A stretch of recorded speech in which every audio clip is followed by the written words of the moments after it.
US Supreme Court holds Trump's sweeping tariffs. The 6 to 3 ruling nullifies reciprocal tariffs. Trump imposed on countries including India under an emergency powers law.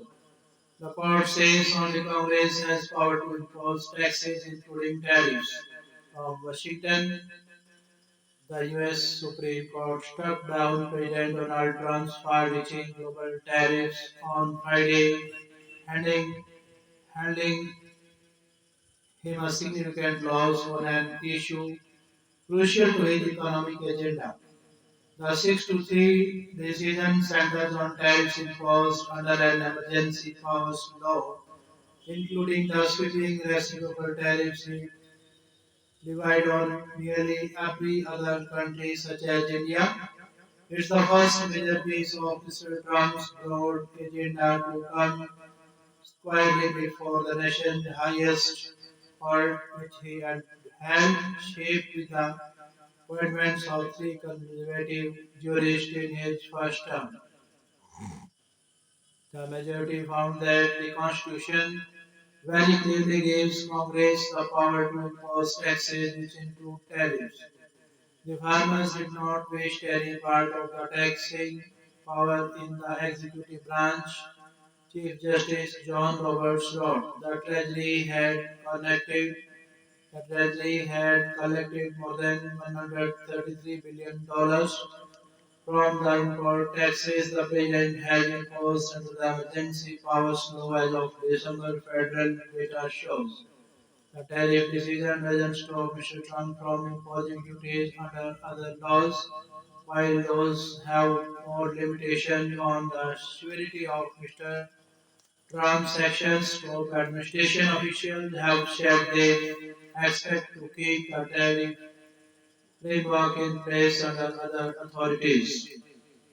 The ruling comes despite a series of short-term wins on the court's emergency law that have allowed Mr. Trump to push ahead with extraordinary flexes of executing power on issues ranging from high-profile filings to major federal funding cuts.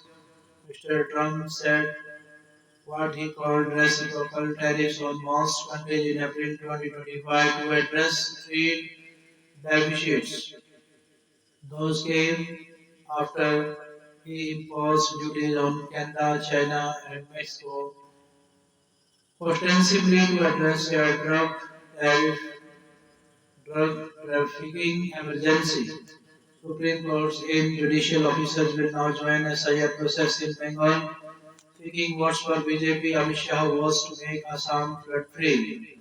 From Guwahati, Home Minister Amit Shah on Friday asked the people of Assam to re-elect the Bharatiya Janata Party (BJP) and give it another chance to make the state free of floods and infiltrators. Public urinal open garbage bin next to home violate right to life. High Court directs civic body to demolish both. From New Delhi, the Delhi High Court has ruled that the presence of an open garbage bin and a public urinal right next to one's house violates the right to life guaranteed under Article 21 of the Constitution, which includes the right to live with dignity in a clean and healthy environment. The court's remark came while hearing a lawyer's petition raising a grievance against the construction of an unauthorized open garbage bin and urinal on the internal walls of his property near Lal Darwaza in Sitaram Bazar area of Old Delhi. Simultaneous polls are essential, Chaudhary says from New Delhi.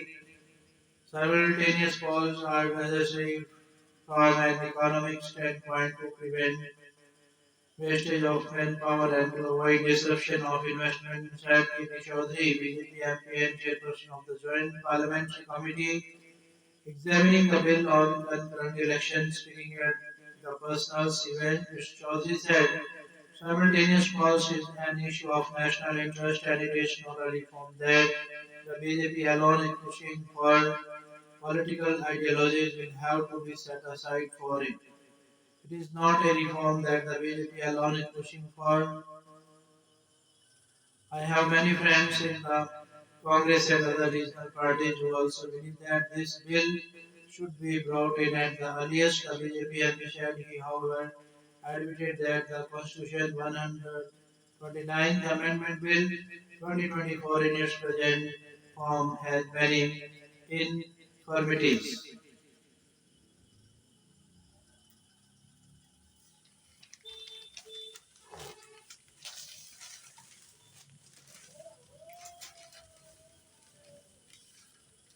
WhatsApp is helping India's small businesses do big things. WhatsApp business tools help sales photos see the bigger picture and 60% growth. Uttar Pradesh, India's fastest growing state over the last 8 years. An overview of Uttar Pradesh's economic transformation and regional development. Uttar Pradesh's economy more than doubled since 2017. Uttar Pradesh is experiencing rapid economic growth supported by agriculture, industry, technological expansion. The state's economy represents the aspirations of more than 25 crore citizens, strengthened by agriculture, industrial development, and technological innovation. UP has created a diversified economic base while social initiatives provide measurable indication. Over the past decade, the state economy has transition from a consumption-driven structure to an investment-led growth model. Public infrastructure expansion, private industrial participation, and rural income support have collectively strengthened economic resilience and broadened the base of growth.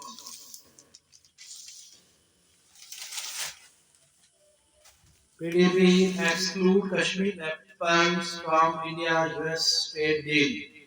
It's not protectionism, says Mehbooba Mufti, adding it's about safeguarding livelihoods, heritage, and the dignity of farming. Zero duty on American apple would be that blow to J&K economy from Srinagar. Former J&K Chief Minister and People's Democratic Party PDP President Mehbooba Mufti on Friday asked Prime Minister Narendra Modi to exclude apples from the proposed India-US trade deal in order to safeguard the interest of Kashmir. Crimes against women down by 60%, Haryana Governor. Crime against women from the scheduled caste has also declined, said Ashim Kumar Ghosh. From Chandigarh, Haryana Governor Ashim Kumar Ghosh on Friday said the state government is giving top priority to peace, security, and the rule of law in the state. Even as Haryana has secured second rank in the country, the implementation of the three new criminal laws SP plan filed against vulgar comedy and fear from Mandi, Himachal Pradesh.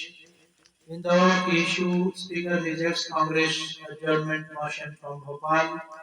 Odisha 3.10 lakh crore rupees budget lays emphasis on road projects from Bhubaneswar. Plea against Muslim quota cancellation from Mumbai.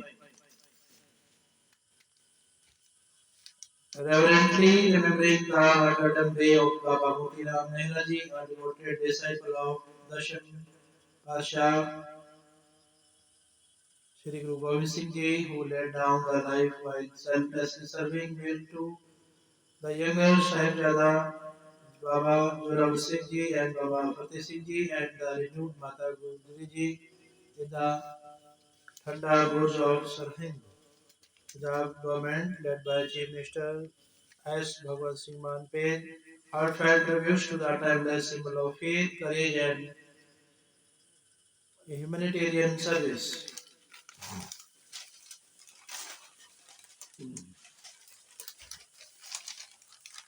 Blue Tigresses land early in Australia for AFC Asian Cup from New Delhi.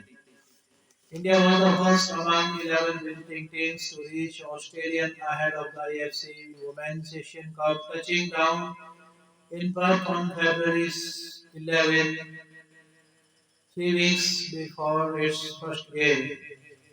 Schemato to meet Crew Ford in semi-finals from New Delhi. Indian hockey team eyes turn around in Hobart leg from Hobart. Goa opened second with a 2-0 defeat of Mountain from Kolkata. Radha excelled and India Ace enters final faces Bangladesh A from Bangkok. Indian Open race was to be held over the weekend. Newcastle boss Howe urged Gordon to remain selfish streak. Om Prakash claimed a one-stop victory. India aims to steal historic series win against the formidable Aussies. The Adelaide pitch offers a lot more newness than the surface at Canberra, and the batters should be able to trust their pickup shots. The young and prolific boy at the top of the order is the biggest threat for the visitors, and the bowlers will have their task cut out in the decider.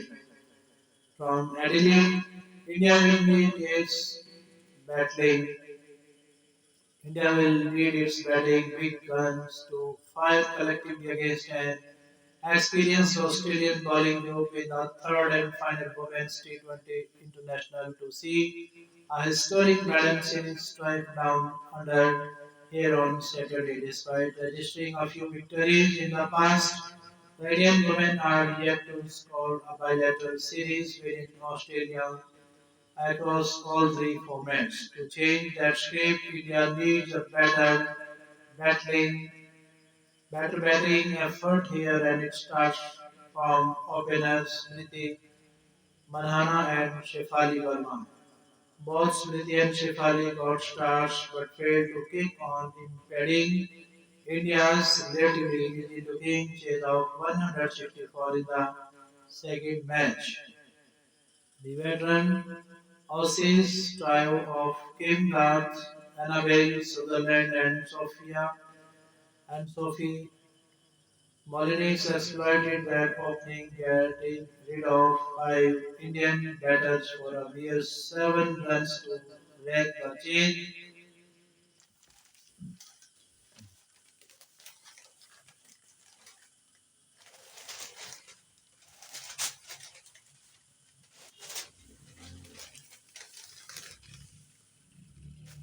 Panchayat leadership helps Belagram emerge as first net zero village from Luzon, Mumbai.